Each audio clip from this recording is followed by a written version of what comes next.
ഞങ്ങൾ teacher P T A meeting വന്നപ്പം Geetha teacher പറഞ്ഞ് പി ടി എ മീറ്റിങ്ങിന് വേറെ 6 അമ്മമാർ വന്നില്ലെങ്കിലും നിങ്ങളെ 4 പേരുടെ അമ്മമാർ വരണമെന്ന് പറഞ്ഞു.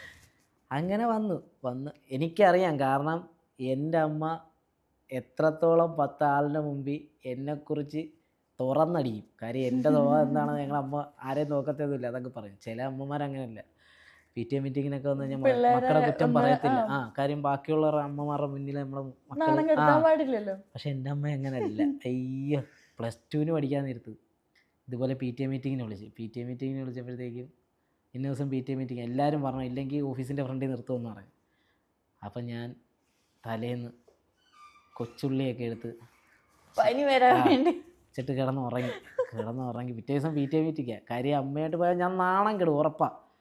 അങ്ങനെ ഞാൻ അമ്മയെ മാത്രം വിട്ടു, പനിയെന്നും പറഞ്ഞ് കിടന്ന്. അമ്മ കറക്റ്റായിട്ട് പി ടി എ മീറ്റിങ്ങിന് പോയിട്ട് തിരിച്ചു വന്നു. ഈ കൊച്ചുള്ളിയൊക്കെ വർക്കായോ? വർക്കായി. പിന്നെ ഉള്ളി പേടിയുള്ളത് കൊണ്ടായിരിക്കും അത് വർക്കായത്. അങ്ങനെ പിറ്റേ ദിവസം അമ്മ പി ടി എ മീറ്റിങ്ങിന് പോയിട്ട് തിരിച്ചു വന്ന് അപ്പോൾ എനിക്ക് നല്ല ടെൻഷനുണ്ട്. അമ്മ പോയിട്ട് വരുന്നവരെ ടെൻഷനുണ്ട്, എന്തൊക്കെ പറഞ്ഞ് കാണുമെന്ന്. അങ്ങനെ അമ്മ ഒന്നും പറഞ്ഞില്ല. അമ്മ എൻ്റെ അടുത്ത് അങ്ങനെ വലുതായിട്ടൊന്നും വേണ്ടിയില്ല. പിറ്റേ ദിവസം ഞാൻ ക്ലാസ്സിൽ ചെന്നപ്പം കൂട്ടുകാർ വന്നിട്ട് പറഞ്ഞു, അഭിനെ അമ്മ അടിപൊളിയാണല്ലോ എന്ന് പറഞ്ഞു. ഞാൻ വിചാരിച്ച് എന്നെക്കുറിച്ച് അങ്ങനെ നല്ലത് പറയാൻ ചാൻസ് ഇല്ലല്ലേ, പിന്നെന്താ.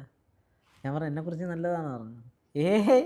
നിന്നെക്കുറിച്ച് നല്ലത് പറഞ്ഞിട്ടേ ഇല്ല, പറയേണ്ടതെല്ലാം അതുപോലെ പറഞ്ഞിട്ടുണ്ടെന്ന് പറയാം. അങ്ങനെ ടീച്ചർമാർക്കെല്ലാം പിന്നെ അമ്മയോട് ഭയങ്കര ഇഷ്ടമായി.